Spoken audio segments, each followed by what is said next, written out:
Just kind of review the kind of thinking we're doing about emotional systems in First Family, and then we're going to talk about congregation this afternoon. But the assumption is that when people are together in close proximity over a period of time, like families, but also work systems, also congregations, we'll see, but people working together, intensely related to each other over a period of time, form emotional systems, which simply means they become more reactive to each other, more sensitive to each other, more attuned to each other.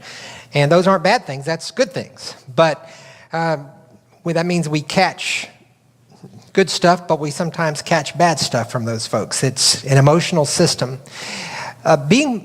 Seeing ourselves as part of a system in a family or anywhere else is kind of a good news, bad news thing. The bad news is, if there's anything chronically occurring in that system and we're a part of it, we have a part to play in keeping that chronic condition in place, okay? It's the old definition of insanity. You've heard that before, right? What is the definition of insanity? Doing the same thing over and over and expecting different results. I remember one day, before the age of computer stuff, I was balancing my checkbook with a little digital calculator, and the numbers didn't add up. So I added that column of numbers again. I got the same numbers I got before. So I added that column of numbers again. I got the same numbers I got before.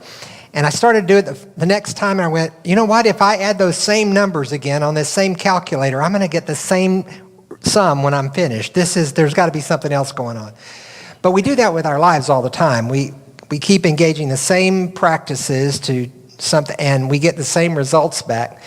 Another way of describing that insanity definition is to say that the system is perfectly designed for the present results.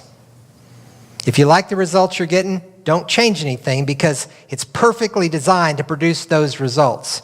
But if you don't like those results, then you need to figure out something to do differently if the system's going to change. Well, emotional systems develop patterns and ways of behaving over time, and they seldom change by themselves. But that's the bad news. If there's something chronic going on, we've got a part to play in it. The good news of a systems perspective is we're not victims. If we are part of a system, we can make changes, and the rest of the system's going to have to adjust to our changes in one way or another. And if we can make changes and hold those changes, the whole system has to make some changes. If you can think of a mobile, I remember seeing a Calder mobile in an art museum in a little backwoods town in Texas, outside of Abilene, called Albany, Texas.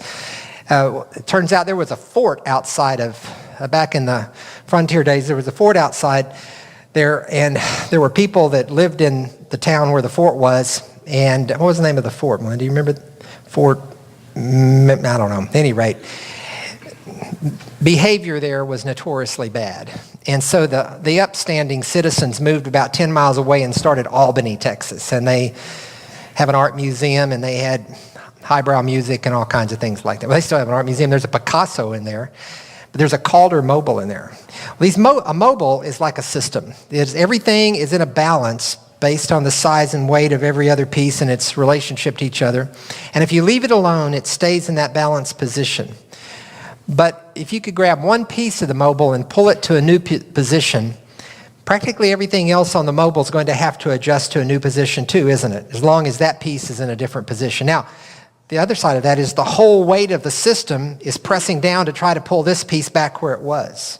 And that happens in emotional systems too. If a person begins to make a change, the system wants the balance that was there before and doesn't cooperate with people who make changes in it, and puts a lot of weight to do it again the way we've always done it, even if it was insane and dysfunctional.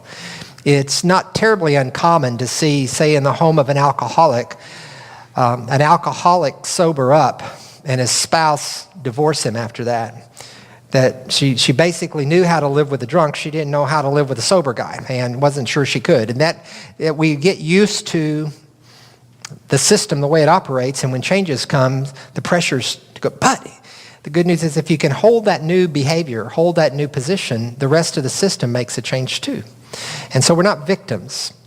So thinking in terms of families of emotional systems, we're going to see that's not the only emotional systems that we're involved in. And church is that way as well. And so I didn't misspell my word. I meant this to say fire in the hole. That is to say the whole church lives with, that's still the fire in which we were forged, but that's okay. I didn't change the title slide, but I did change the slides. Okay.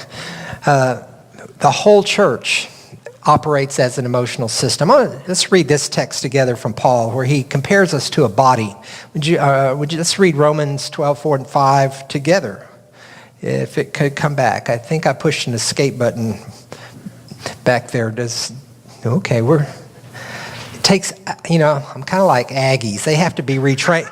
They have to be retrained after coffee breaks, And so you have a coffee break, you have to retrain them, and so I'll get this down a little bit. All right, let's read this aloud together, would you? For just as each of us has one body with many members, and these members do not have all the same function, so in Christ we, though many, form one body, and each member belongs to all the others. Paul uses that metaphor of church as body of Christ in a lot of ways, and some of the implications of that metaphor, at least, are that we are intimately connected to each other as body parts and organs are to each other in our body. There are a number of systems in our body that work together, right? And they affect each other. Nervous systems and skeletal muscular systems and digestive systems and reproductive systems. So we've got these systems working in us, and they don't operate independently. The parts work together. In the same way, the church is body of Christ. We are not a gathering of individuals. We are the body of Christ. I'm going to talk about that in worship some tomorrow. But that's sort of a systems thinking view of church in one way. There's a rabbi named Edwin Friedman who was he was maybe the very first person to take the principles that Murray Bowen had been developing out of the study of families and apply them to congregational life. Back around 1988 or so, 87, he wrote a book called Generation to Generation. And in there, he said, and he was writing about clergy in particular, but what he says about clergy is no less true of anyone who is a part of a church, especially if you have responsibilities of leadership, that we are automatically parts of three family emotional systems because we are members of a congregation. And the three systems are, and as he was talking about them, in this case, as a clergy, but it's our own nuclear family. So you're a member of your own family with all of its behaviors and anxieties, or in the case of the pastor, member of the family of the clergy. We are also connected to, emotionally, the families of the congregation. That's true of pastors and as they do ministry and engage with families in times of crisis and joy and other things, but you're involved in each other's families as well. And what happens to one family may profoundly affect what goes on you. And it's even more true where, and this is true in Second Baptist, I know, where there are a number of people in the church who belong to the same extended family. So there's the family, the nuclear family we are part of. There are the families of the congregation. And then the family that is the congregation, the whole, behaves as the same kind of emotional system. And what this implies is that stuff that goes on in any one of these three circles or three systems will carry over into the experience of the other two. Let me read you Friedman's quotation. It's in your notes there, but just listen. And he's writing to clergymen and clergywomen, but it applies to everybody who's genuinely part of a church. All clergymen and clergywomen, we could read all church members, irrespective of faith, are simultaneously involved in three distinct families whose emotional forces interlock. The families within the congregation, our congregations, and our own. Because the emotional process in all these systems is identical, unresolved issues in any one of them can produce symptoms in the others. And an increased understanding of any one creates more effective functioning in all three. In other words, it is possible that key leaders in the church could be going through difficult times in their own family, and that could affect the tone of a deacon's meeting or Sunday school leaders meeting and might actually affect whether the pastor goes home with indigestion or not, which he then passes on to his wife and kids. You understand that? That's how it works. I'm going to tell you a story. The first time this became clear to me, and I hadn't read this yet, but I was fairly new at our church, and I was interim pastor at the church for 6 months. When was that? 1984, 85. It was after your mother died, so it was 85, 86. I was interim pastor at University Baptist, and I went back to teach school at Houston Baptist, and I felt about them very much like I felt about you. If I'd lived anywhere close to them, I just would have joined the church after I got through being interim pastor, but that wasn't possible. We lived 40 miles across Houston, and that wasn't going to work. But we really fell in love with that congregation, and their new pastor came, and he stayed a short period of time. He was just there about 2 years.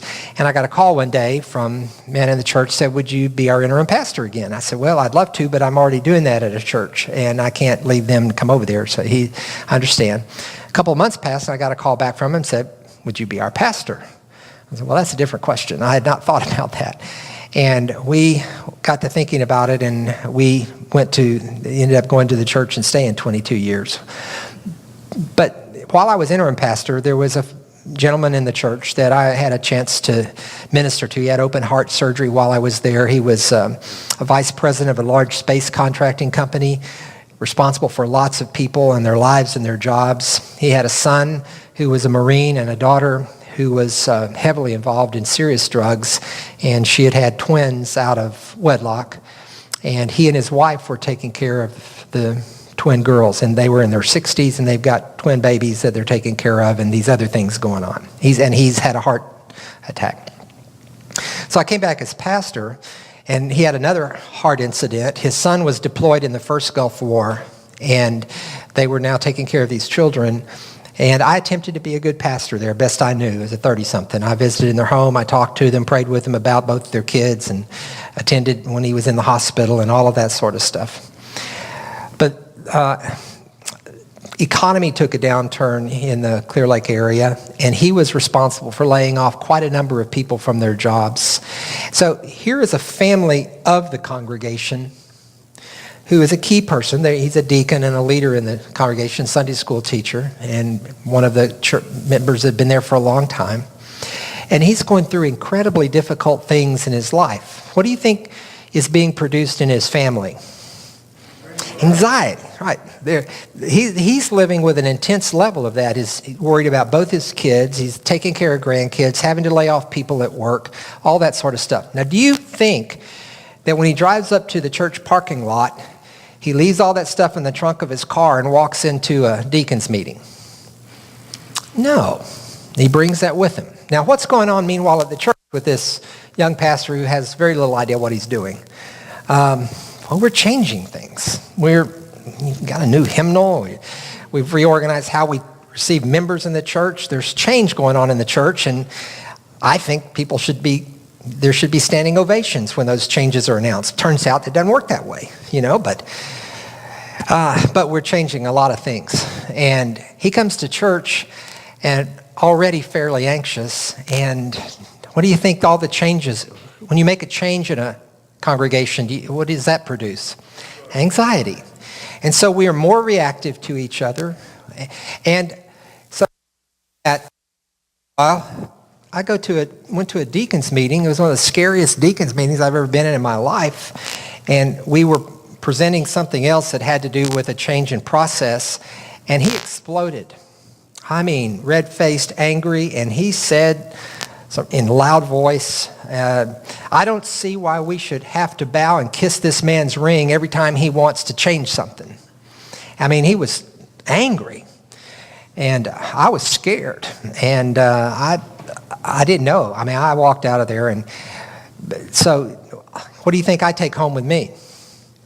Anxiety. Okay. Well, a few weeks later, I get a word from my ministry assistant. She said, there's something you might need to know. Her husband was a deacon. He said, this man has called a meeting of deacons at his house and their wives to talk about the church. And I said, well, did you know about that? And I said, no, I didn't know about that. And she said, well, I thought you might want to know about that. I said, yeah, I'd like to know about that. So I was pretty upset and angry, reactive. And my response was to confront. I mean, that's what. So I call him up at his office. He's the vice president of a space contractor. I call him up, and his secretary. He said, well, he's in a meeting right now. So I'm his pastor. I need to speak to him as soon as I can. She said, let me go see if I can get him. So she calls him out of the meeting. And I said, I have heard this, that you've invited some people for a meeting to talk about the church. Is that true? And at first he denied it. And I said, well, the person who told me this was really in a position to know. She wasn't making it up. So I need to know if this is so. And he finally said, yeah, but it's not a big deal. We're just going to talk about the church, some concerns. I said, well, I'm the pastor of the church. I'd really like to be present. I'd like to be able to be part of that conversation. And he finally said, okay, we're going to meet Sunday night week and you can come. And I think the latest issue was we're no longer having Sunday night worship services. And this was, I think, the thing that tipped the scales on this one. And that produced anxiety in a handful of people. The congregation was mostly voting about 1,000 to 25 every Sunday not to have Sunday night worship, but just from attendance issues, I would guess. But at any rate, on that Sunday evening, I did what I had to do, and then I gathered whatever intestinal fortitude I could and drove over to their house, big house over in a nice part of town, to walk into a room expecting to meet about 80 angry people. And that was the whole scenario I had. Remember, chronic anxiety is exaggerated. So I walked in, there were 8 people there, 4 couples, and we talked all night. I basically tried to defend everything and describe and convince. This was before I knew anything about any of this stuff. And I did my best, but I took all that anxiety very much home with me. In a few months, he and his wife left the church, and another couple in there left, the other 2 stayed. Here's a little thing you should know about that kind of experience. In church or at family, it's seldom about what it's about. And if you deal with it as content, as what it's about, it's like the whack-a-mole thing. It's just going to surface again. I could answer all their questions rationally, but I did not have a sense of what all of this going on in his life, and added to that, I didn't have a sense as a pastor of how to approach that pastorally. It seemed, no, this is just either this change is right or wrong. It isn't about that. The reason I know that is they joined a church across town with one of the most dictatorial pastors in the city, already doing many of the things in their church that we were trying to implement in ours in terms of some programmatic kinds of things. And they were perfectly happy there for the next 10 years. It wasn't about what it's about. Now, later, as I began to process some of this and understand some of it, I realized that if I had been a more mature and thoughtful pastor, I probably could have helped him and his wife stay connected with the church. And so I went to see him one day, and I basically told him that I apologized that I had not had a better sense of how to walk through that time with him and his wife. And he said, well, if I had been a more mature deacon, I think we could have stayed connected to the church. And he died a few years later. He had cancer, but we had to work through that. Now, what I want to say to you is, this is true. This is going on all the time. What's going on in the life of your family, what is affected by and affects what goes on in the lives of other families in the church, and it affects and is affected by what's going on in the life of the congregation. Those things are not easily separated. They just flow back and forth. And the healthier the congregation is in its relationships and ability to handle its anxiety and make its changes, the more likely that the families of the congregation are going to be affected positively by that, and it's more likely that your own family will be affected positively. And in the same way, the more you're working on that at home, the more likely it is that those are going to be affected. That's the way systems work. We're interconnected with each other. And so what I'd like for us to do is to think about this afternoon the ways that congregations function that way, what causes rise of anxiety in congregations, and one of the reasons for that, and sort of also the goal of what our behavior ought to be. I'll give you that pretty early. But it's a way of paying attention to the gauges on the dashboard and notice when things begin to move, then something's going on, and it's always a good question to ask, what's going on? And maybe I can think back, why the change now? And it is easy to anticipate. Once you have a perspective like this, it's possible to anticipate anxious times. I'm going to tell a couple more stories, and then we'll look at content a little bit. But when you don't have categories to think like that, then you just deal with everything as it comes along. And it's almost like you're driving your car, and sometimes it's like you don't know something's happened until you see it in the rearview mirror. I think I ran over a dog, that kind of thing. Well, the more you're able to think about it, the more you're able to start to see things out the windshield and decide, am I going to steer around that or avoid it? Can I do that? And if it's possible to do it. Anticipation of stuff in your life as a family or stuff in your life as a church is possible at times. Some of it takes you purely by surprise. There's no way to anticipate it. But sometimes not. Changes are anxiety producing in all of us. We need to know it. Now, when anxiety rises in the church, we don't know 10 things to do. We know the same 4 things to do that we knew at home, where we learned them, because we're humans.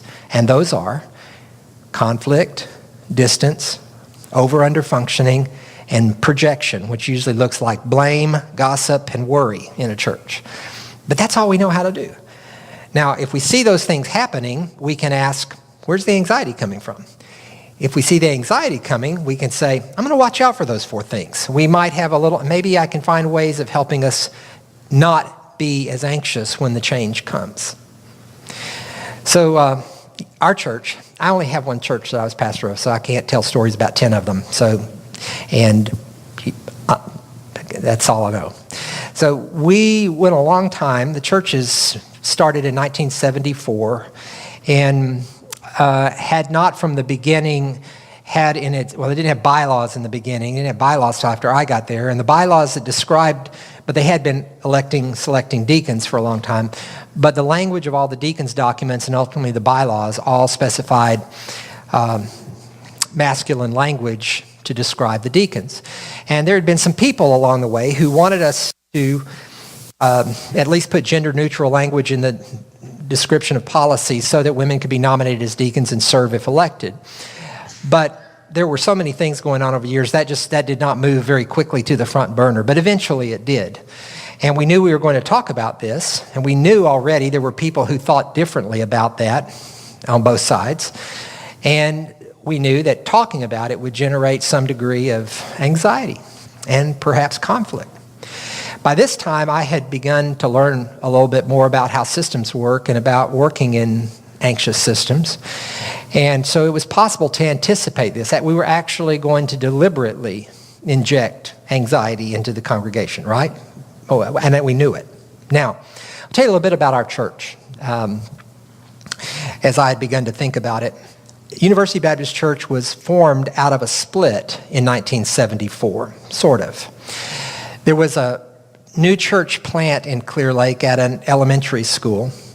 But just across Clear Lake, there was another church that had been around for quite a while called Nassau Bay Baptist Church. In the 1970s, if some of you remember, one of the issues that congregations, Baptist and otherwise, mainline ones faced was what was called the charismatic movement. Do you remember that in the 70s?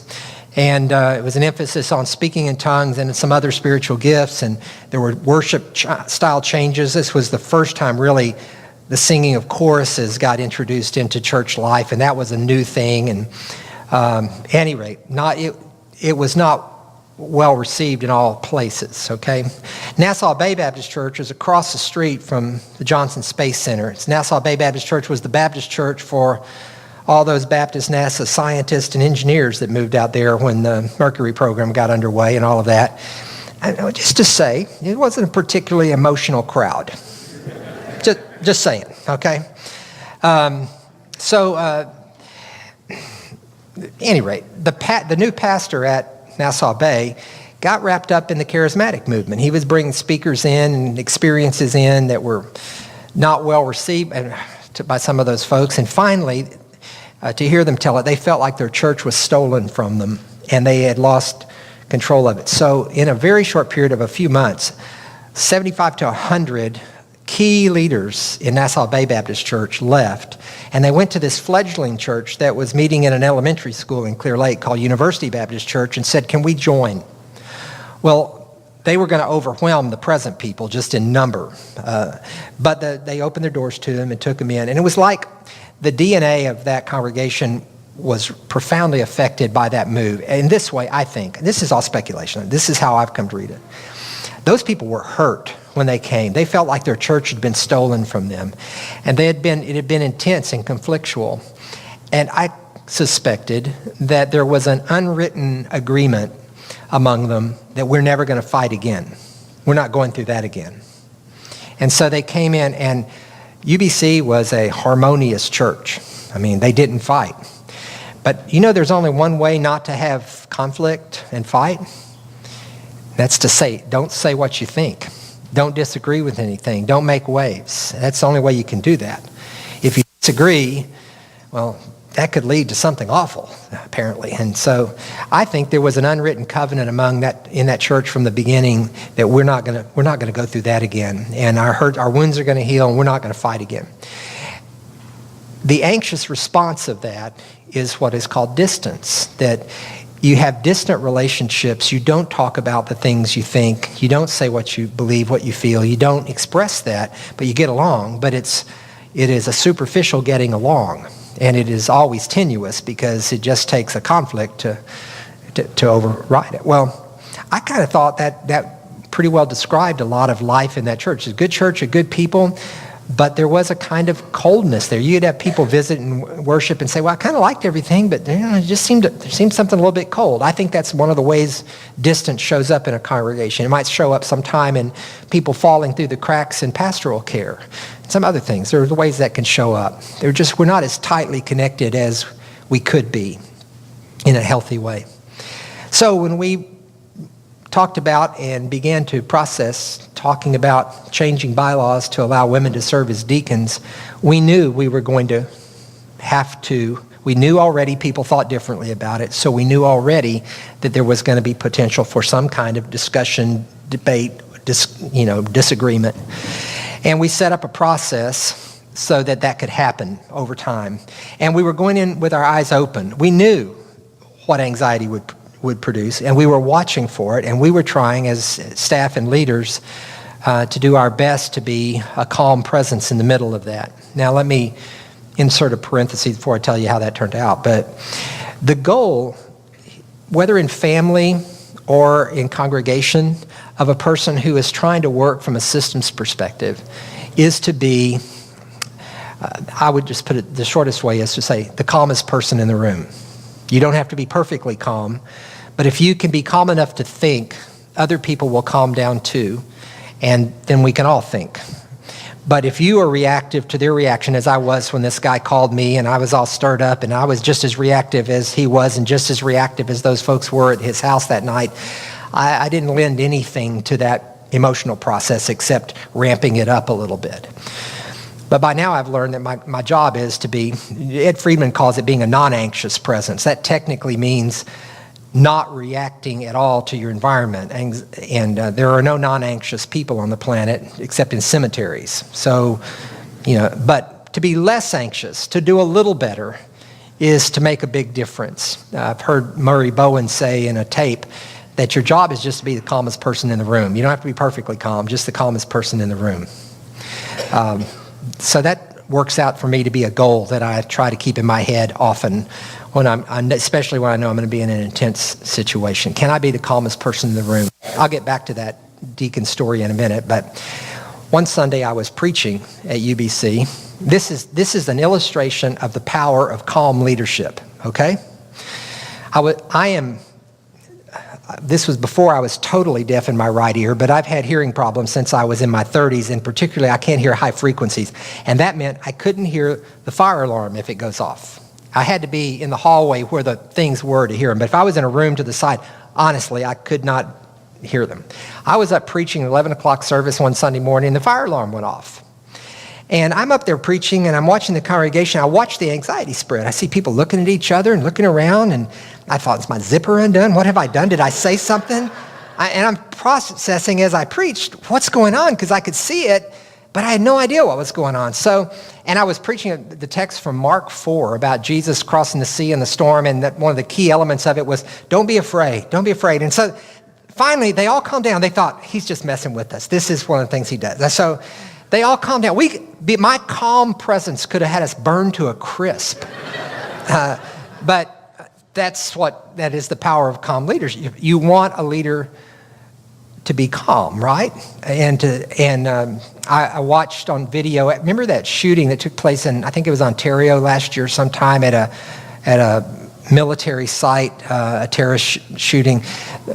One of the members of Parliament, Trudeau, came on to speak to the Canadian people. And if you should Google that and find the video and watch. It is a prime example of a calm leader. He just knew and said the right things in the right way to the people of his nation. It was really very powerful to me. Calm leader, we want them on airplanes, right? You don't want to, you want your captain to come on and go say, good afternoon, ladies and gentlemen. Thank you for flying American Airlines Flight 2333 to Dallas. We're going to be flying at 15,000 feet at this speed. We'll be there at this time. Temperature's there. We want a calm voice that comes on and says, look, I've flown these airplanes before. I know where I'm going. I know how fast I'm going. I know when we're going to get there. We want that. We want him to come back on a little bit later in a calm voice, say something else to us. We don't want the only time the captain speaks to us to be when there's an emergency, right? And if there is an emergency, you don't want to hear, ding, oh my gosh, I don't know what I'm going to do. You don't want that. You want someone to go, the right engine is on fire. You may have noticed that, but we are going to take care of it this way. You want a calm leader. That's the goal. So we're doing the deacons thing, and we come to a meeting, one of our forum meetings, and we were in our chapel, which is probably half as big as this room, and it was wall-to-wall people. And this is the first one we're doing where we're going to just let people talk and say their thinking. We're not voting or anything. One of the things we try to do is separate sensitive discussions of sensitive issues from the voting of sensitive issues, so that we talk about it on several occasions and we don't have to persuade anybody. We've got time to pray and think, and then we come back and vote. That was one way of just kind of removing some of the anxiety around that. But anyway, we're in there doing this. The big issue, the issue on the floor, is whether women should be allowed to serve as deacons, right? And so we're asking people to say what they think. And one of our senior ladies stood up, red in the face, and she started yelling at me right there in front of everybody and shaking her finger and telling me, the Bible says that women should not teach men, and she went on and on like that. And my initial reactivity is I want to argue with her. I want to, that's the automatic reaction. But one of the things that helps me calm is humor, and I can't express everything I find funny. It's not possible. It's not a right thing to do. But it suddenly humored me. I was suddenly entertained by the fact that she was teaching me that the Bible teaches that women can't teach men, and I was confused. And what I wanted to say was something like, I'm really confused right now. I don't know whether to accept what you're telling me or not because you're a woman, and I don't know. But that went on internally, which calmed me down, and I was able to listen and let her speak. And after she was finished, I said, thank you, and I appreciate it. But you should have seen the eyes in the room. While she's carrying on, I'm glancing around, and there are people saucer-eyed. I mean, it's like she's yelling at the pastor, and it's like, but it was like the air went out of the place when she finished and sat down, and I was able to, God's Spirit, I was praying, and I was doing everything I knew to be calmer, humor and prayer and everything. And when I did, I just noticed things calmed down, and we were able to go on and have discussion. Well, I wasn't surprised by that reaction at all. I was terrified by it, to tell you the truth. My gut goes into a knot. I mean, I'm not Spock. Neither is Leonard Nimoy anymore. So, but you just have these reactions to things, but we can work on being the calmest person in the room. If we can, the rest of the group can calm down. And if we take on the anxiety and react, it just becomes like a transformer and it spins out of control. And I've been in those meetings as well. So on good days, things like that happen, and the church is able to process its work. But I told the church before that meeting, as we opened that meeting, I told them my theory. I said, I've got a suspicion. I suspect that we have had an unwritten covenant around here for a long time that we don't say what we think because we're afraid of conflict and fighting. But let me tell you, for already, however many years that was, 20 years, there have been a group of people in the church who thought women should serve as deacons, and they haven't left because they disagreed with our church's policy. They have patiently lived that way. And now we want to talk about it, and nobody's going to be run off or have to leave for saying what you think. And it's safe to do that. Now, truthfully, there were probably 4 couples, including the lady that yelled at me, who moved to other churches after that, but only 4 out of 1,000 families. And I'm sorry they left, but they didn't leave because people were mean to them or ran them off. That's the point. We didn't have a big blow up. We were able to think about it, talk about it, and then vote on our decision about it and then live with it. It was also kind of cool is that, and that surprised me totally, is the first time we had deacon elections after that, I expected a lot of our young women to be nominated as deacons and be elected. There were no young women nominated. There were 3 senior adult women nominated as deacons, and they were all 3 elected. They'd been serving as deacons for years, and everybody knew it. Now they get the title. That was kind of a authenticating experience for me that the church understood what they were doing with that. It wasn't a rights issue. It was doing the right thing issue, and they did well. But sometimes you deliberately walk into places where you know there's going to be heightened anxiety. And if you're a person who's thinking this way, you can think about your own role in that and how to keep it in a good place. I'll tell you one other story, and then we'll look at talk about the content. I've got stories about good days and bad days, and I've told you some bad day stories and some good day stories. This was a good day story. I don't know why, but it was part of anticipating rising anxiety in the congregation. Our staff member I mentioned earlier today that was 10 years or so older than me, had been around forever, he was approaching retirement. And he had been with the church forever, and I didn't know how, but I anticipated that his retiring, probably even his announced retiring, would generate some anxiety in the church. We've had him around forever. What are we going to do? Especially our senior adults who had walked with him through their whole time at the church. They were in their early 40s and 50s when they came to the church, and they had had him with them the whole time. And no matter what was going on and the changes that they were enduring in the church, they had confidence that he was in staff meetings and he could represent well their interest and that sort of thing. And so what's going to happen when he's gone? I didn't know. I just figured it would cause some rising of anxiety. So I sort of had my radar open to that and didn't know how to, I couldn't put content to it. I just knew something. He wasn't just going to disappear and nobody noticed. I knew that wasn't going to happen. That wasn't emotionally possible. So one day, I had one of our seniors, 80-something-year-old man who came to, made an appointment, came to see me. His name was Frank, and Frank was one of those senior adults in the church. He came to Christ in his 70s. He had only been a Christian a short time. Logan's dad and I used to play golf with him, and his wife was a member of the church, and he showed up, even handed out bulletins and stuff, but he was kind of not a person of faith. And he was an engineer at Boeing. He helped design Air Force One, brilliant guy. And he showed up, but he used to go play golf with us and talk, and he'd have faith questions sometime, and Rick Carpenter was the one who most often sat with him and talked to him about his faith questions. And one day he called and came to the office and told Rick and me, he called us together and he said, "I want what you guys have." And he professed faith in Christ, and I baptized him when he was probably late 70s. So he's one of those guys who had some sort of loyalty relationally with the staff. The people in the senior adult department were his friends from work and community. They'd known each other forever, but he had only been recently in there. So he was kind of in a middle position here and felt some loyalty to us as well as that his Sunday school department. So he comes to see me one day, very, very anxious, and he said, "Robert, I just got to tell you, they're saying some awful things about you down in the Sunday school department." I said, "What are they saying, Frank?" And he said, "You don't believe in Jesus. You don't believe people have to trust Jesus to be saved." And I said, "Really?" Now, that content, that was enough of a signal to tell me it's clearly not about what it's about, because my theology hasn't changed. But if they're saying those things, that's coming from somewhere else. It's not coming from any reality. And so that calmed me down just right there to go, okay, this isn't about what it's about. Let me hear this out. So Frank goes on to tell me, and I didn't, another day, on a bad day, I would have said, give me their names. I'll go visit with them and convince them I'm Orthodox. And, I would have done that like I tried to do with the guy earlier.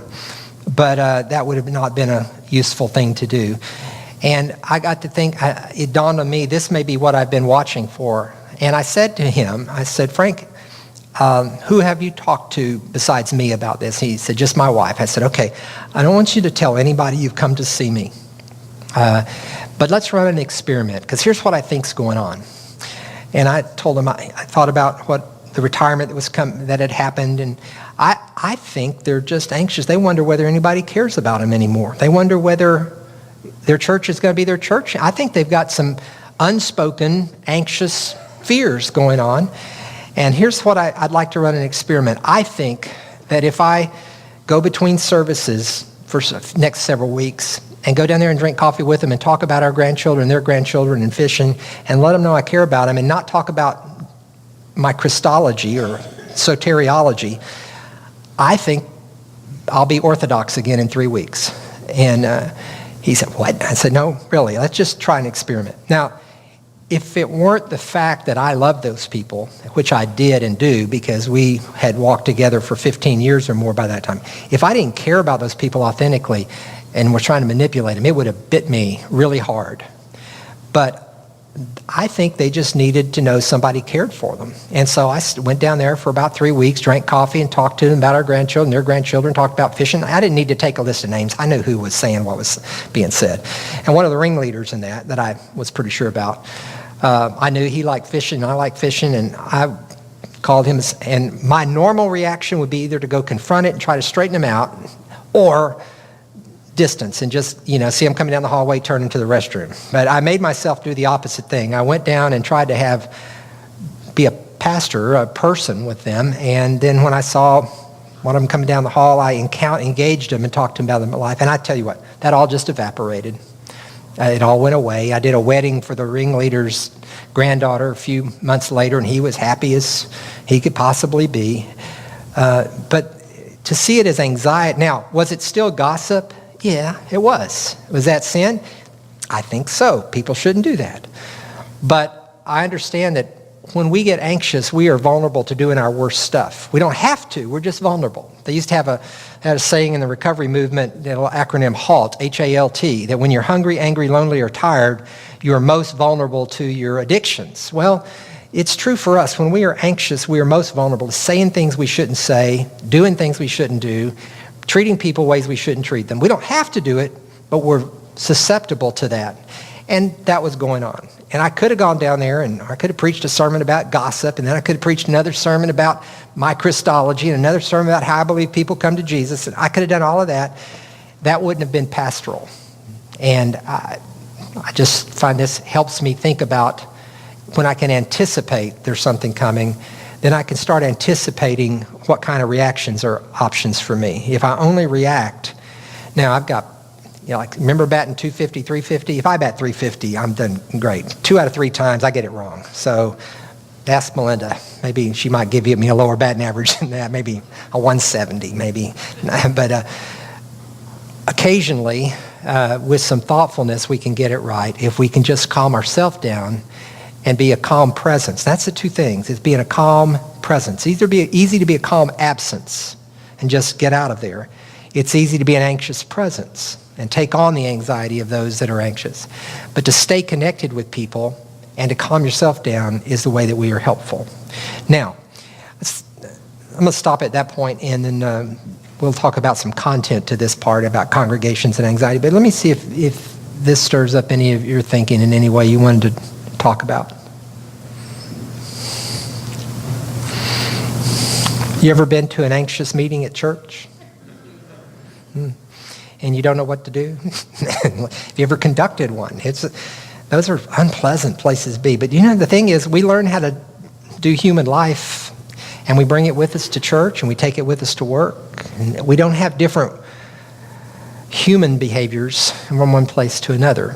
And so When we want to work on being a healthier system, we learn to work on managing ourselves, and we've got an advantage too of being able to connect. When we're vibrating with anxiety, there is a rock that does not vibrate, and we have ability to take hold, or being taken hold by God in prayer and worship and other ways that can help us calm. Yeah, David? From my experience, both professionally and in churches, it's almost if you get into one of those anxious meetings or situations, many, if not most, of the people involved pick out the calmest person in the room and say how he's reacting. Mm-hmm. And, it's almost a sense that over here he's reacting. And then they will react accordingly to that. It's amazing how the congregation, the people involved can instinctively find the calmest person. And, if you want a really good example to see what someone who pulls this off consistently, you could look at the life of Jesus, who is able to be calm and present with enemies, with his friends, with really deep human need. I mean, they're just in every context, his capacity to stay connected to the people there and yet be a calm presence is really remarkable. And we are called to follow Christ. This is not un-Christian behavior. I think the best description of this kind of behavior in the New Testament is 1 Corinthians 13, that whole passage that just says love is, because love is not a reactive thing. Christian love is not. It isn't about how I feel or how I'm reacting to another person. Love is patient, kind. Those are chosen behaviors. And that means it originates in the lover, not in the beloved.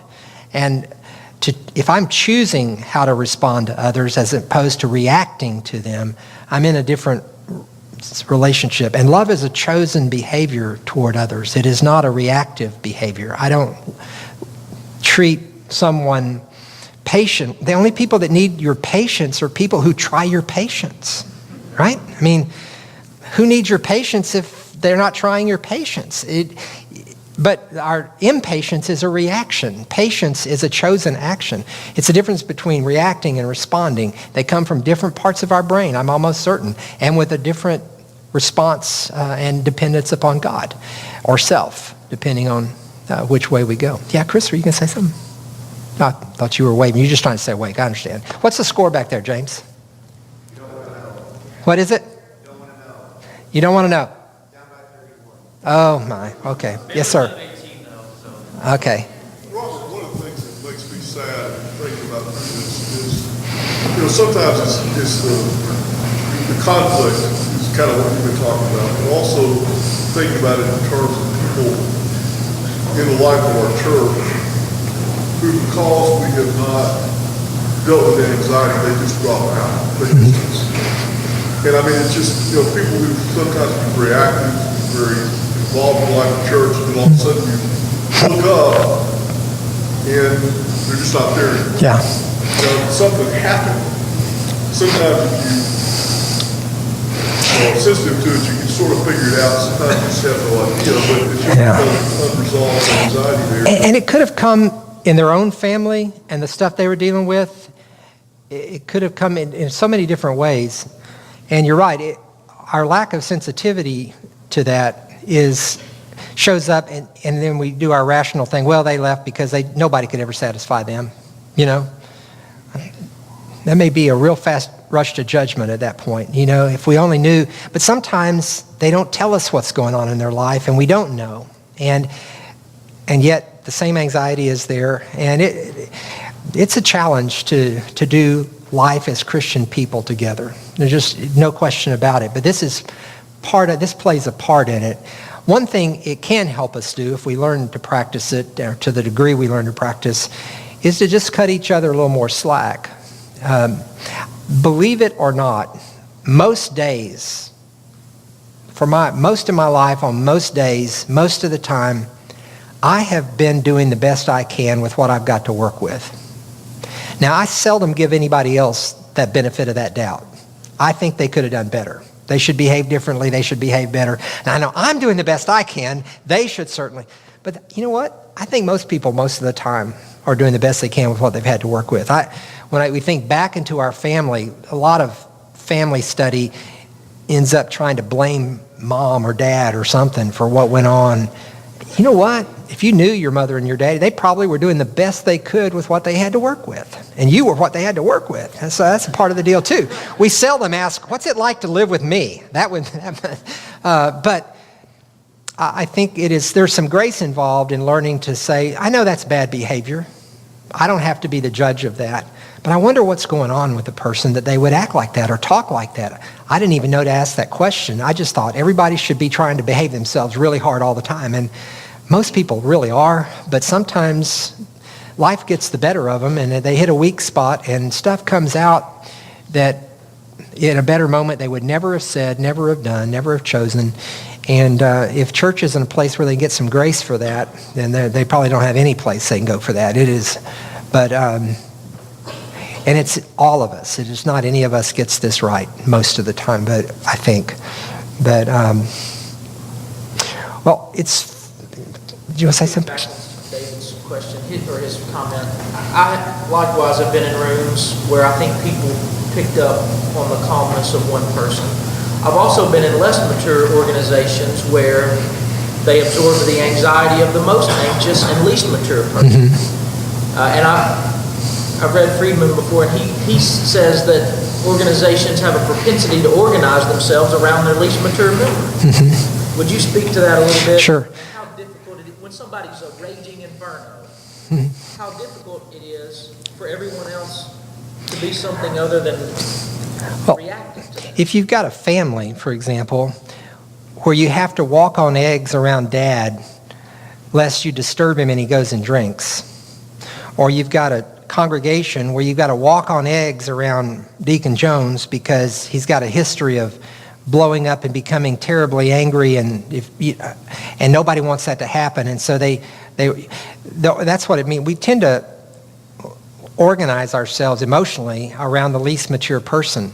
It would be a rare but very mature group that would go ahead and let Deacon Jones explode and then go, no, let's go on with the meeting, rather than becoming reactive to that. And I've been in those meetings where, and so people, it's a temper tantrum kind of way of getting your own way.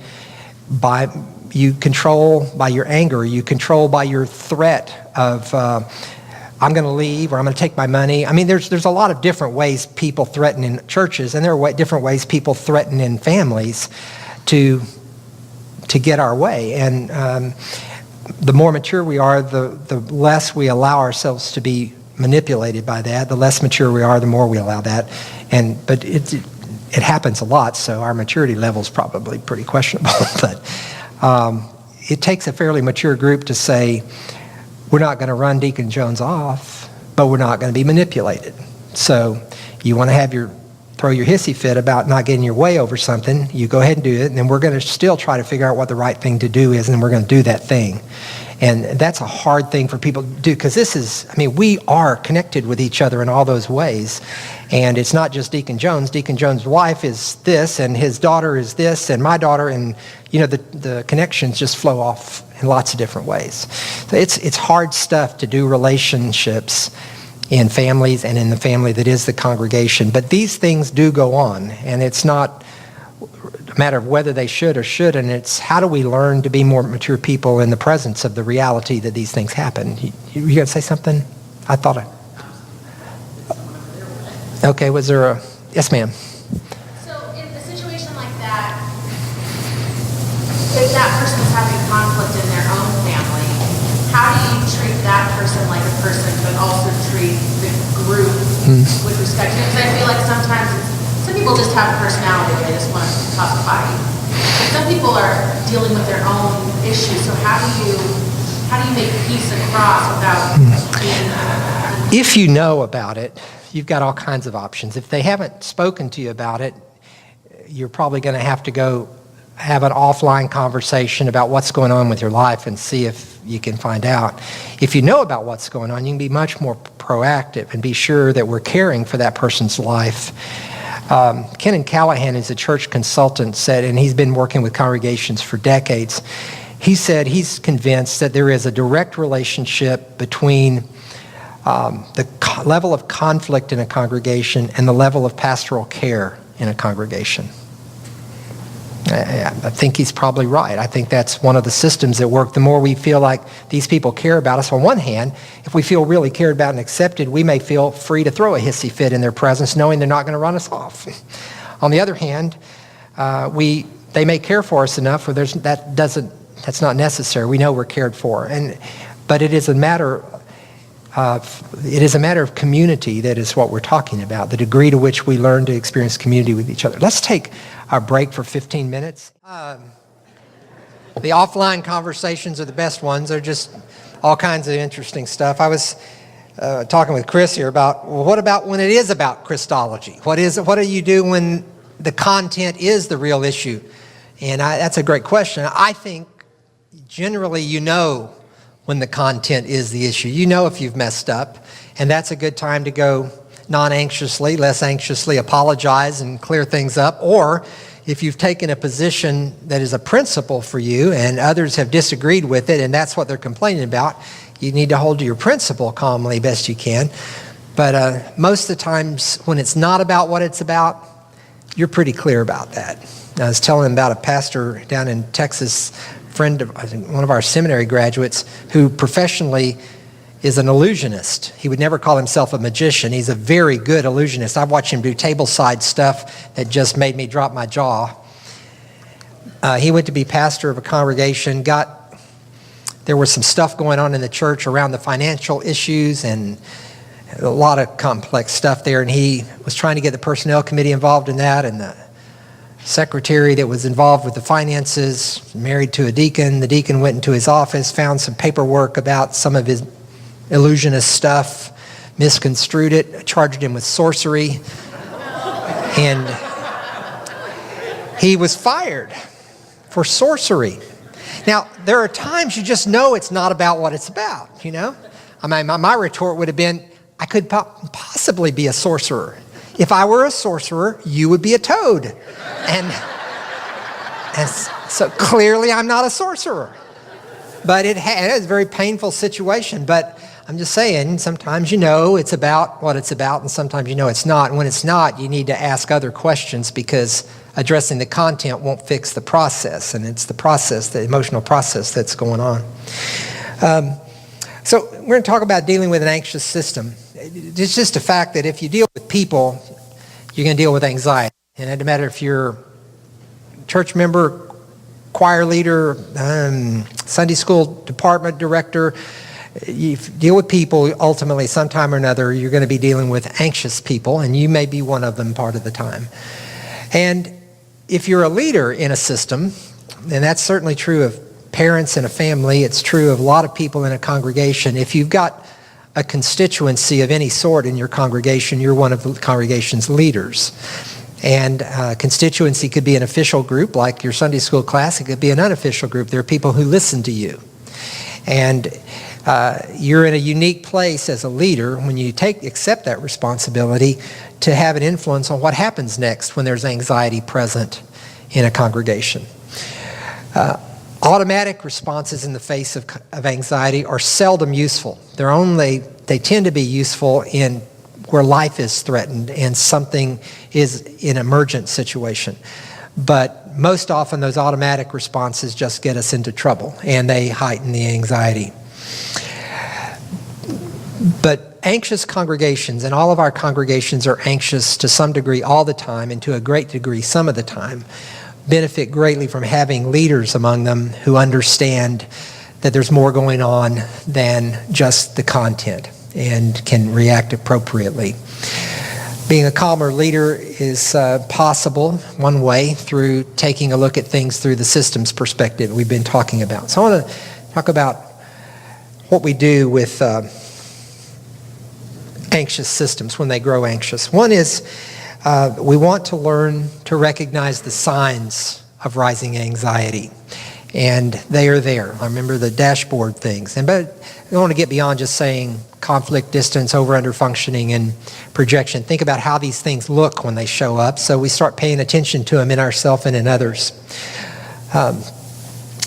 One is watch for relationship patterns. The relationship patterns are the things that I mentioned earlier. Conflict, distance, over-under functioning, and projection. You watch for those. When those things happen, know that anxiety is drawn near. That's one thing to take sight of. Observe the relationship patterns.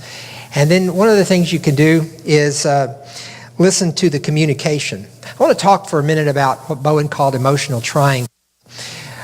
He said that a two-person relationship is the most unstable relationship because it just takes one person to get bent out of shape or anxious before the relationship is messed up. And so we develop what he called emotional triangles, and that happens all the time. What happens is that if A and B are a relationship and C is an outsider kind of to that, under calm conditions, they're connected, they get along, and C is an outsider. But if A and B get anxious about something or angry with each other or something happens and that gets intense, one of them is going to go find another person and bring them in. Now here's how it ends up looking in real life. The most primal, basic triangle is father, mother, child. And the line, wait till your father gets home, is one of those triangular things, okay? Mom and child are out of sorts, and so they bring in the third person rather than dealing with himself. Or it could be, wait till your mother gets home. Or maybe the child saying, wait till your wife gets home. But the triangle can go in a lot of different ways. It happens in families, and the more members there are in the system, the more triangles there are. They start to become almost geometrical in the number as it increases. When you add one more person to that, you've added several triangles. You add two more, you've added a bunch more, and on it goes. And so emotional systems like congregations are made up of a bunch of interlocking triangles. And that if all it takes, because C also knows people, and those people know people, and those people know people. So all it takes is for a really anxious thing to happen here, and before you know it, that anxiety has spread through the system. Now here's what it often looks like in church. It can look like gossip. Gossip is when somebody tells you something about someone else, you've just been invited into a triangle. That's one of the forms that it takes, and if you take it and tell somebody else, then pretty soon the triangle's around and the anxiety, it doesn't matter whether it's true or not at that point, the anxiety spreads around. That's one way it travels. In Baptist churches, who would never gossip, that can often look like prayer requests. You need to pray for Mary Sue. You know what's going on between her and her husband, don't you? And I mean, you have to be careful about listening for anxiety in that way. It can happen to a pastor in ways that you're taken by surprise entirely. Husband and wife are having an argument about at home about something before they come to church, and you inadvertently said something in the sermon that seemed to support her side of the argument. And as they're walking out the door, she shakes hands and says, "Wonderful sermon, Pastor," and he glares at you and walks out. You just got involved in a triangle and you don't even know it. It happens in lots of ways. Jesus involved in those oftentimes between his disciples and the Pharisees and disciples in the crowd. There's a bunch of them. One of the favorite ones is the Mary Martha story, where Jesus and his friends come to visit in their home, and Martha's in the kitchen preparing a meal, and Mary's sitting at Jesus' feet listening. Now, the issue is between Mary and Martha. A more mature Martha at that point would have noticed what was happening and gone in there and said, "Mary, I could really use some help in the kitchen right now. If you would come help me get the meal ready, then we could both sit and listen to Jesus." And a more mature Mary would have said, "Well, of course, Martha, what was I thinking?" And off they would have gone. Or it could have been that Mary could have noticed Martha in the kitchen and said, "Jesus, I want to do this, but let me go help Martha so she can get in here." And they would have handled it between themselves, right? But Martha is getting anxious, and she's in there, and she's talking under her breath and slamming pots and pans and slamming cabinet doors and all this sort of stuff, and nobody notices. And so she walks into the room, and she doesn't say a word to Mary. She speaks to Jesus. This is the triangle. "Lord, tell my sister to come help me." "Why don't you tell her? She's right there." tell my sister to come help me. And Jesus' response, the move is attempt, what we do when we are called into a triangle, if we want to try to manage ourselves a little better, is called de-triangling, but we don't really get out of it. What we try to do is stay connected to both parties and as neutral as possible about the issue between them. They need to handle that themselves. But Jesus says, Martha, Martha, you are, what's the word? Anxious about so many things. And Mary's chosen something else. Why don't we not be so anxious about these many things and choose the better one right now? He doesn't tell either one of them what they should do, except he tells Martha that she might do better if she would a little calmer. And so Jesus gets in triangles. Therapists intentionally enter triangles in marriage therapy. They intentionally get into a relationship between the spouses, but they've got to manage themselves in there. Once they take sides, and then they're useless. They've been triangled. I know, as a pastor, when wife or husband comes in and dumps the story about what a jerk they're married to, if you go, man, Ed, you really are, he really is a jerk, you're useless at that point. You can't be neutral about what's going on, and you haven't heard the other side. It's pointless. But you can be helpful when we stay out of it and let the issues stay on the other side. This is also the source of Ed Friedman says, of a lot of ministry burnout, and it may be in other places too, that we get involved in so many triangles that we are bearing the stress that rightfully belongs to the other two. So when A comes and tells C about what a rotten jerk B is because of what they're done, A walks away feeling a little better. But how do you think C feels the next time they run into B in the hallway? And B doesn't even know about it. Let me give you a story that I interpret as working with triangles. Again, this is my trying to make sense out of stuff that goes on in my life. I'll go back to, there was a staff member that I mentioned a couple of times already, the older person, and he was a good friend and very supportive along the way, but I know that some of the things we were doing, the changes that we were working on, were a challenge to him at times, and he needed somebody to talk to about that. And rather than talking to me about it, he talked to one of his good friends, very good longtime friend, who happened to be my dentist, okay, and a deacon, and a leader in the church, personnel committee chairman at one time, and very involved in the church's life. But he would talk to his friend, and when he would talk to his friend, what he did is did a triangle. And now his friend is anxious. And here's how it would show up in church life. Eventually, I would have someone come to me and tell me, so-and-so is out there saying some really bad things in the parking lot and complaining about a lot of stuff. And he's my friend too. I mean, he's my dentist. I got to trust him, right? So this happened several times. I would get a report that he was telling somebody stuff in the parking lot, and I would call him and say, let's go to lunch, let's have coffee. Hey, I've heard you've been saying this. Is this right? He goes, yeah. I said, you can come talk to me about that. Yeah, I know. I should talk to you about that. So why don't you just talk to me about that? I know. I should. I mean, there's an emotional problem. And so I thought, well, that took care of it, right? And then it happens again.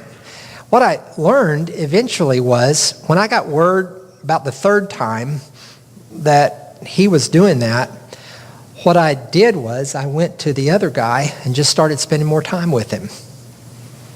And then it calmed down.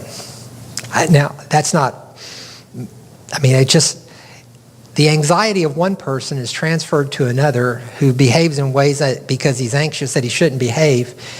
But seeing things from a system perspective gave me alternatives. Continually calling the other guy in and saying, you can come talk to me, apparently didn't work. To do it another time would be an example of insanity. What I needed to do was have another approach. And the other approach was to say, during anxious times, I need to spend more time with the staff member. And that seemed to work for a long time. So I think there are ways these triangles, if we are aware of them, we can try to work in them a little healthier, but we get caught in them a lot. And when triangles light up on the screen, that's a good sign that anxiety is on the rise. So you want to listen to the communication. Conflict communication is pretty easy to recognize. People raise their voices, their tone is sarcastic, there are accusations involved in it, and there's a lot of things that we intuitively know when people are starting to speak more in conflict kind of communication. What we don't pay as much attention to is distance communication, which usually is a decrease in communication. People don't respond to their phone calls. They don't respond to their emails. They withdraw and hang out in their office more. They stop attending as regularly at church, or they used to come to the class parties and they don't come anymore. They're communicating something, or the communication is very superficial. It is about the least important things going on in the world, but they don't talk about their lives or themselves or your life or yourself. That's an indicator that there's some distance growing, which is an indicator of maybe a rise in anxiety. Over-functioning communication is a kind of a preachy thing. It's telling somebody starts taking on the responsibility, telling everybody else what they're supposed to do. And it's more than just being bossy. It is something that when anxiety rises, they're feeling out of control. They feel like somebody better take control of this thing, and they start doing that, and they get really intense with it. Under-functioning communication is where people, that's an interesting photo I found. This is a small child who apparently is preaching to the congregation. These are the people who are supposed to be taking charge in this family. They are under-functioning, and someone else is organizing the show. And under-functioning communication is people not speaking up, not doing what they should, and taking responsibility along the way. Triangling communication looks like gossip or blame, finger pointing. It's that projection onto the other person as the problem. So just paying attention to communication may be a place where we notice anxiety shifting in the congregation. There's a bit of this that goes on all the time in everybody's family and church, and just being aware of it is one thing, but if you notice it increasing, there's a sign that there's more taking place here than we thought before. By the way, the electronic age has done something awful to us in this regard.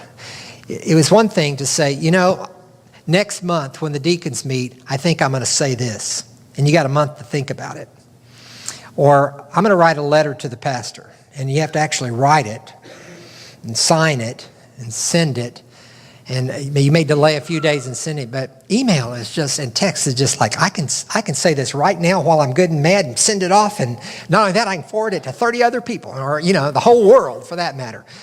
That doesn't help anxious communication systems during communication, but one of the other ways as you listen is watching for issues to arise. Issues are the content when the reality is an emotional process. And so there are occasional where issues arise, and they just have all kinds of content. But the pastor's orthodoxy arising suddenly is an issue arising, which is a sign that there's some anxiety increase in the system. Why weren't they bothered about that yesterday or last week? Why now is a good question. But paying attention is we're just noticing rising anxiety or normal. Paying attention to behaviors, heightened reactivity. Reactivity is conflict, distance, those kind of things. We do those. When we're more anxious, we do them more intensely and more regularly. One of my friends, Tricia Taylor, says that heightened reactivity is that under anxiety, that's when we do what we do when we do what we do. So if you're normally a conflict person, then under heightened anxiety, you conflict. That you do what you do when you do what you do. But you pay attention to that. The needles move. The herding instinct is a anxious response. Remember those wildebeest under threat getting together and all wanting to go to the same place. That happens in congregations. We're not comfortable unless everybody is saying it the same way, doing it the same way, agreeing together. That's a herding instinct that wants everybody to be the same. And it's usually a sign that some folks are getting pretty anxious. Blame displacement is just a lot of finger pointing, accusing. It's, it's always easy to blame the choir, whatever. So, somebody said when the devil fell from heaven, he landed in the choir, and that's the source of most churches' anxiety. Well, it's easy to blame the choir, blame the preacher, blame the deacons, blame the youth minister, blame that program, this program. That's why we don't have, our attendance is down. That's why the giving is down. That's why this is happening. Where do we point the fingers? Finger pointing is an anxious response. It doesn't solve anything. A lot of demand for quick fixes. This is a cultural thing for us. Politically, we do it over and over again. We've got some huge problems in our society, been with us for a long time, and we get these people who every 2 years or 4 years promise they're going to fix it for us, and we elect them, they don't fix it because they can't fix it, quick fix. It's not a quick fix kind of thing, it's a deeply embedded kind of thing, and so we throw them out after 4 years or 8 years and elect somebody else who promised to fix it, and we just do that over and over again. We want quick fixes, and quick fix means now, cheap, no pain. And we want our lives that way. That's the demand for a quick fix is an anxious response, especially to a really deeply embedded problem. And anxious systems are noted as being poorly led systems.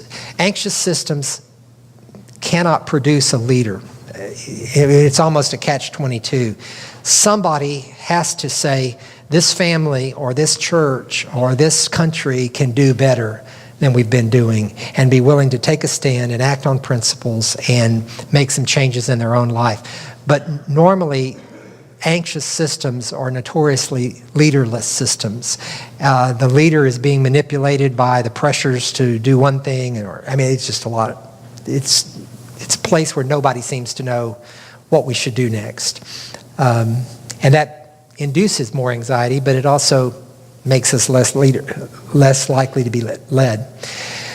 One of the things you pay attention to, and paying attention to behaviors as you're just monitoring things, is paying attention to the EGRs.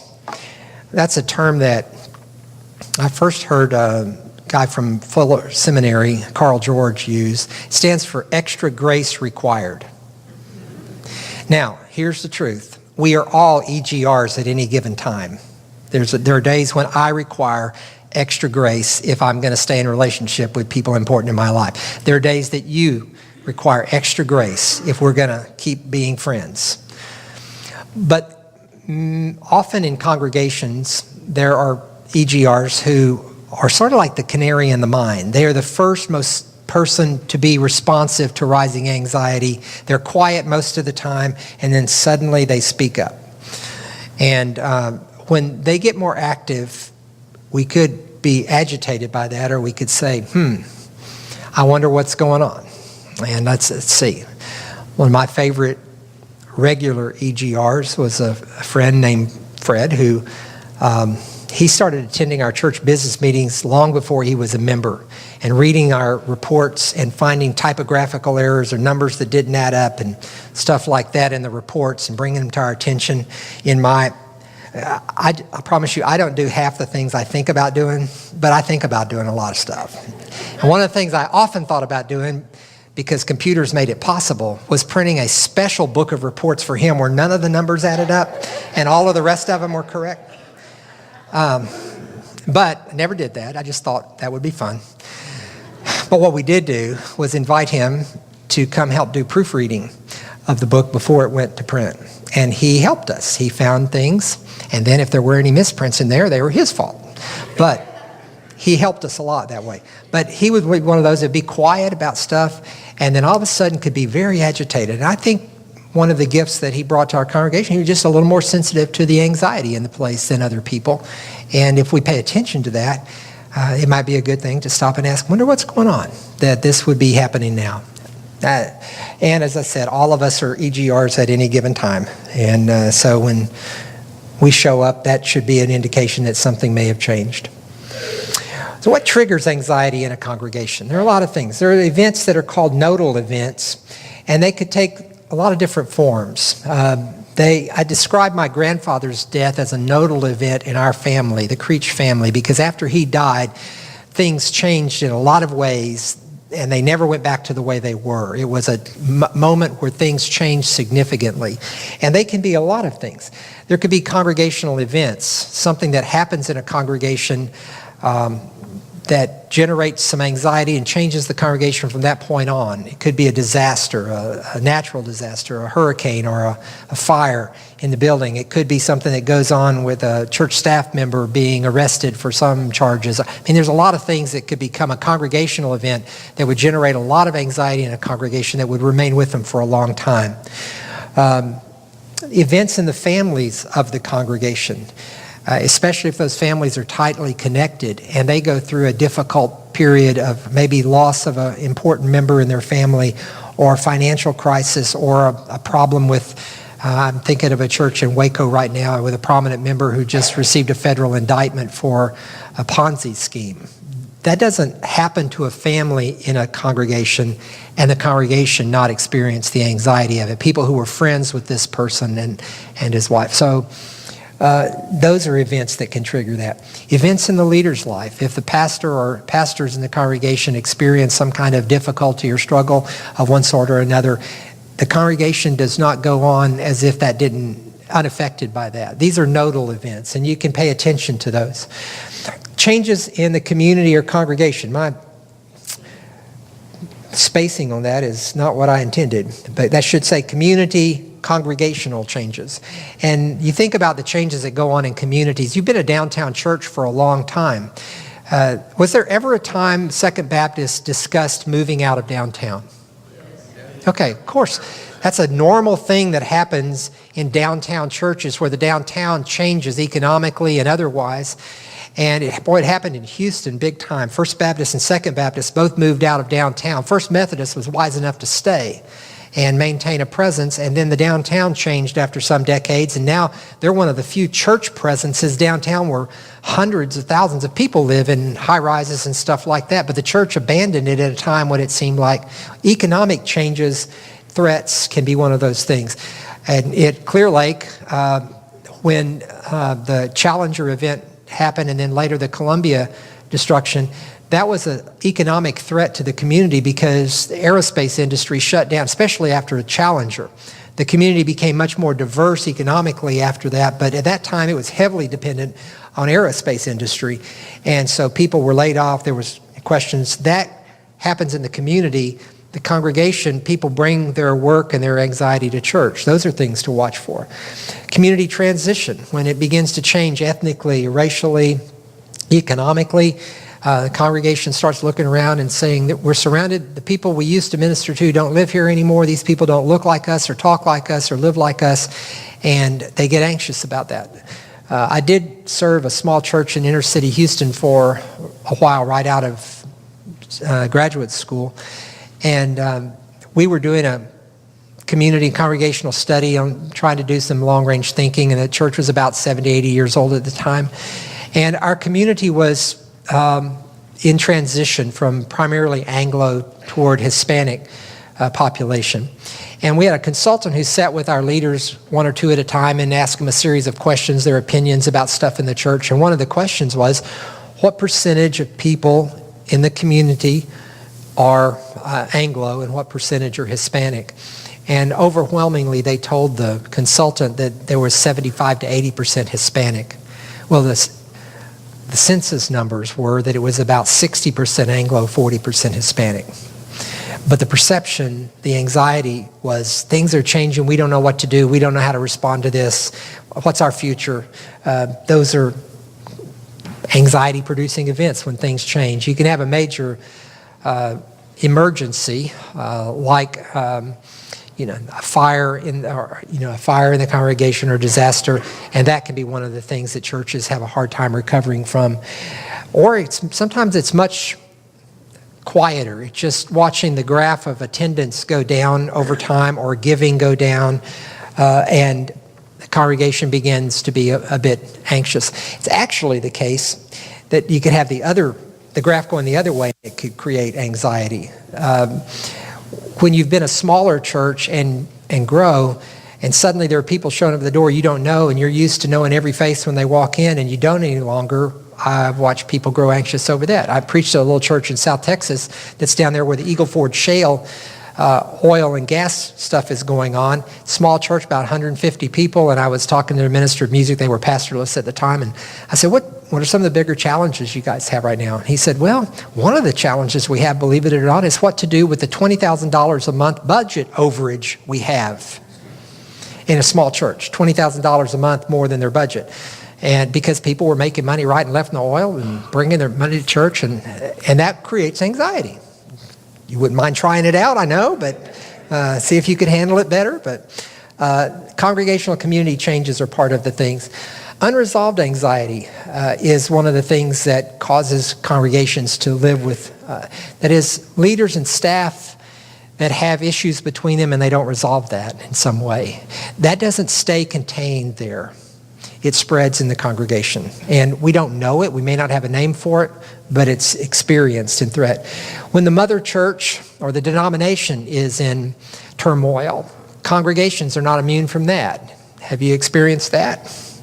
We watched the denomination go through its own anxious time in the last 30 years, and congregations have been touched by that. And their relationships with each other among congregations have been touched with that. These things aren't contained in one little spot.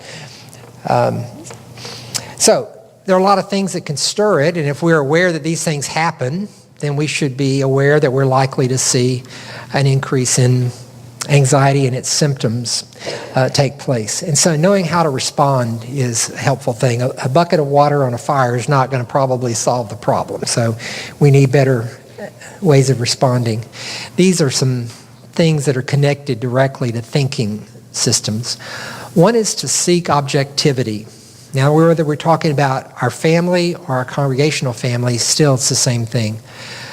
Objectivity is the part of our thinking that comes out of the front. It is focused on facts primarily, and not on gossip, not on feelings, not on wishes, not on any of those other things. It is a factually thing. So seeking objectivity means getting the facts, and we do that by observing carefully. The more you can be, here's some good language that helps me. The more I can be curious, the more objective I can be, because curiosity is a front brain thing, and it is an intellectual kind of thing. If I want to be curious about my family, I might draw the picture out like we did with Abraham's family and start wondering, remove myself a step from it and say, wondering how these people interact, how these people manage stuff. And same thing with a congregation. Instead of going, it's those people or those people and labeling folks, to start backing up and going, what's going on here? How are these folks handling this thing? And being a little more curious about it. And that's a kind of objectivity. Melinda's mom, great mother-in-law, and she used to worry about us when we were newlyweds, like we worry about our children when they're newlyweds. And she would say, though, I'm not worried, I'm just concerned. That was her word.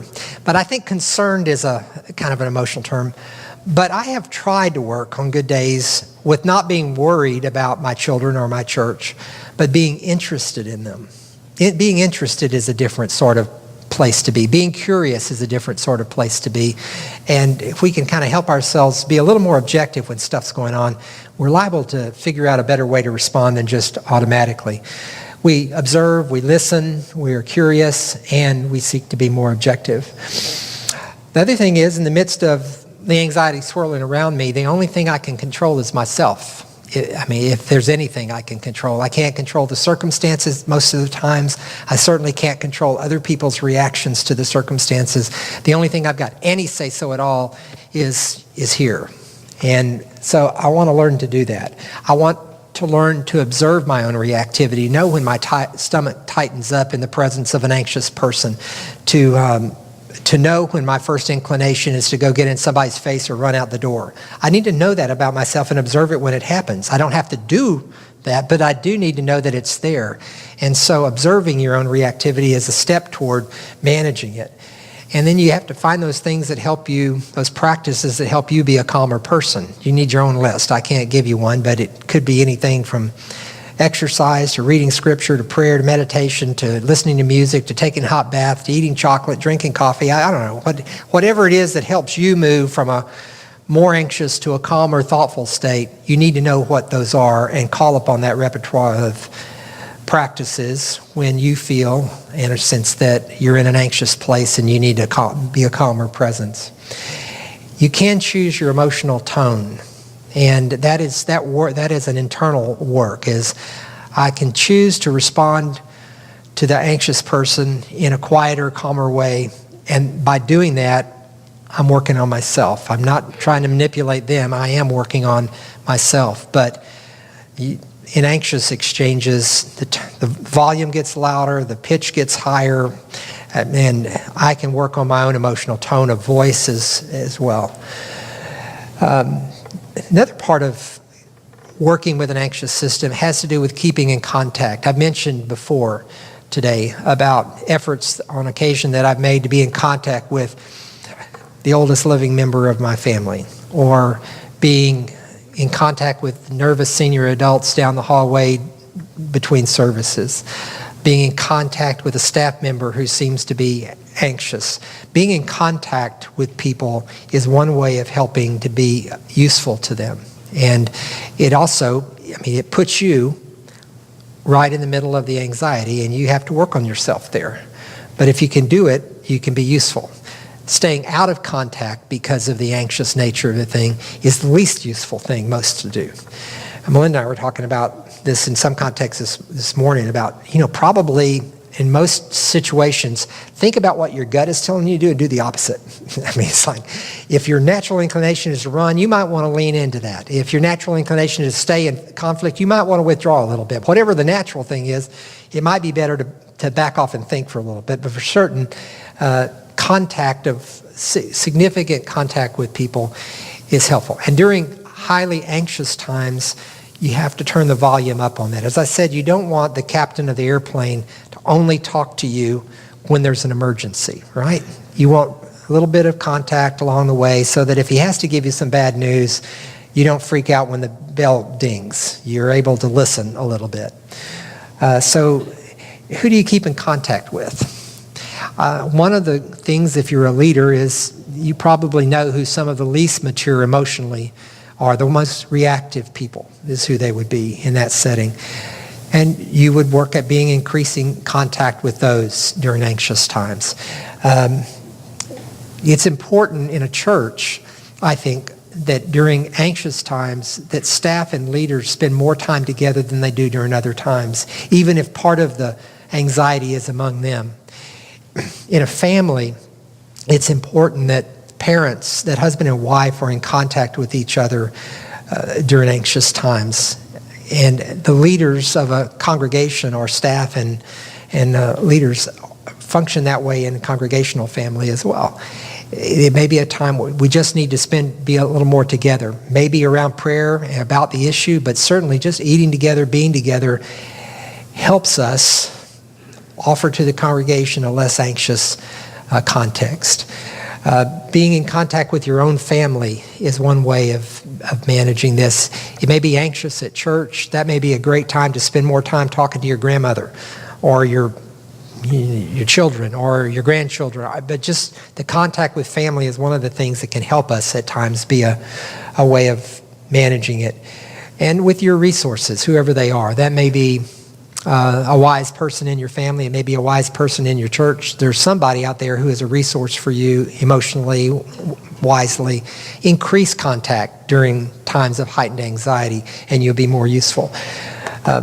You kind of have to make your own list up about that, but these are the kind of things that I think help us manage. We're not going to escape this stuff, and not in living community with each other. If we live closely together, I'm going to say this again tomorrow morning, but all those instructions about forgiving one another, be patient with one another, all that implies all kinds of bad behavior, doesn't it? I don't have to be forgiving to you unless you offend me, right? So we got to be living close enough together that you have the opportunity to offend me occasionally and I you, so that then we can practice the forgiveness that we're called to do. I told that to our congregation several times. My job is to offend you frequently enough so that you have a chance to obey the commandment to forgive one another. But if all we do is have harmony and peace, we don't need all that instruction. But the instruction itself implies an intensity of relationship that is normal, common community experience that we do disagree, and we learn to disagree, and we learn to talk, and we learn to listen, we learn to forgive, we learn to be patient, we learn to submit, we learn sometimes to be happy without getting our own way on a particular thing, and living with that, and being still happy anyway, because there's more important things than most of those issues. We learn those things, but only together, and we're going to think about that some tomorrow.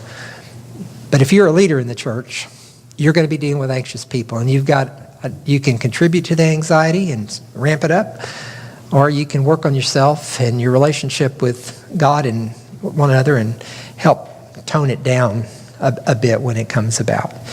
And that's as condensed congregational system stuff as I could do. We could talk about a long time about any one of those. And we have a couple of minutes if anybody would like to speak into that or ask about it. Or I can, as I said, I've got some bibliography that if you're interested in this, either about family or about congregational or both, that I can email you, and you can read a book and then give it to your church library so somebody else can read it. Or so. Yes, sir. Is that a challenge for some church congregations? Because there seems to be a movement now that some congregations want only people who are think like them, look like them, have political viewpoints like them, and so it's all theoretically harmony or philosophically. Yeah, this is an issue in our consumer culture. You've heard the term by now, because it's been around for a long time, church shopping, right? Church shopping. Would you ever find that in the New Testament? No. You find that in North America consumer culture. I'm going to shop around and I'm going to find one made up of people who think like I do, look like I do, speak like I do, own what I do. And we do that. We look around and we shop for our comfort, and then we buy. And if that congregation should displease us at some time, we do the same thing with them that we would do with our exterminator if bugs started showing up a week after treatment. We go get another one, right?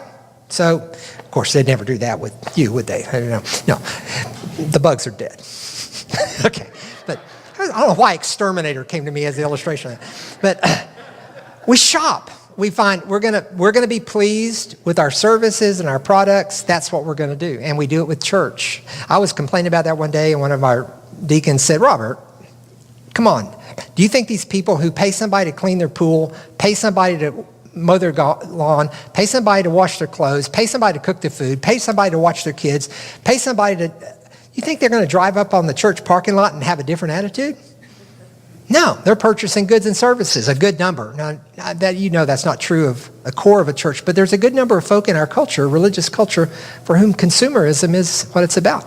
And they shop for community. Now, you think about how different that is in another time earlier where religious community was a matter of a parish. It had entirely to do with where you lived. And you didn't get to choose your pastor, and you didn't get to choose the music, and you didn't get to choose your neighbor. You went to church where you went to church, and the community was a gift. It was given to you, and by God. It wasn't your shopping and choosing and forming it. That's a different way of seeing the world, I think. And you're right. But still, even in those where they've got all these things in common, they're still human beings, so they'll find a way to get anxious and divide and something like that. But one of the things 2BC has really as your advantage, I believe, is the intergenerational nature of this congregation. It is a part of the coolness of who you are and what you can do is that the community is given to you far more than it's not created by you, and it is received as a gift. And if you live into that very well, you take advantage of what God's given in terms of an intergenerational community. But it is, the more we make our churches custom made for the way we want them, or shop for one that is custom, the more challenge I think community is. But that's just a rant that I have, so I'll save some of that for tomorrow morning and rant then.